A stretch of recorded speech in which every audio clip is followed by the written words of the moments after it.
Hi friends, మనసుకు విశ్రాంతి లేదు. ఆ తీరం చూసి కూడా మనశ్శాంతి అనేది వస్తుంది. ఎందుకంటే ఈ పచ్చని వాతావరణం, గాలి, చల్లటి గాలి,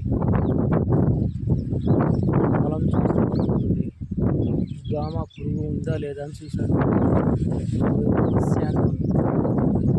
మాట ఎందుకంటున్నా అంటే కొన్ని బాధలు చెప్పుకోలేని ఉంటాయి. అందరికి ఉండే బాధలు ఏమో ఉండొచ్చు, కాకపోతే మనిషికి తగ్గట్టు ఉంటాయి.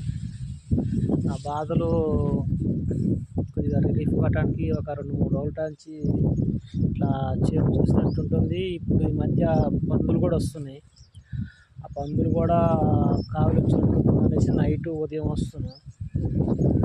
ఏం చేస్తుంది, ఒక 2-3 సంవత్సరాల నుంచి పొలం వేస్తున్నా కానీ రైతుకు అనేది నాకైనా సరే, రైతులకైనా సరే, ఎవరికైనా సరే రూపాయి వచ్చింది లేదు, చేసిన కష్టం వచ్చింది లేదు, పెట్టుబడి ఎక్కువైతుంది.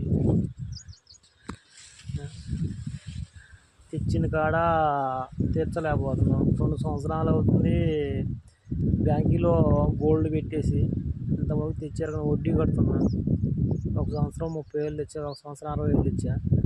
ఈ సంవత్సరం ఇప్పటికి 35,000 తెచ్చా.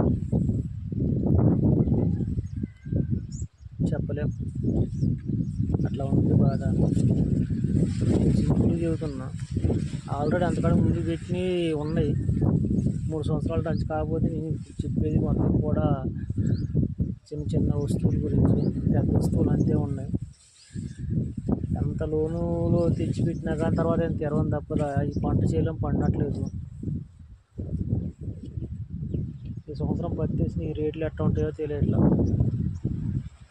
నేర్పేసిన 2 సంవత్సరాలు, ఒక సంవత్సరం ఏమో దానికి వెళ్ళింది, ఒక సంవత్సరం ఏమో ఏమీ వెళ్ళలేదు. పత్తి వేసిన చేను అయితే చేతి పట్టాయి. అరకల కూలీలు, కరుపుమారేసిన కూలీలు, కొన్న కూలీలు, కొన్న డబ్బులు మొత్తం చేతి 80,000 చేతి పడ్డాయి. చేసిన కష్టం కాక ఆ 80,000 మడుగు మాకు ఏం చేస్తే ఏ రసం తెస్తే నేను 2 రూపాయలు వడ్డీ తేవాలి.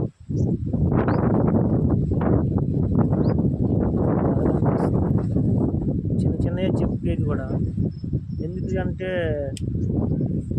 బాధ తట్టుకోలేక ఆ మాట చెబుతున్నా.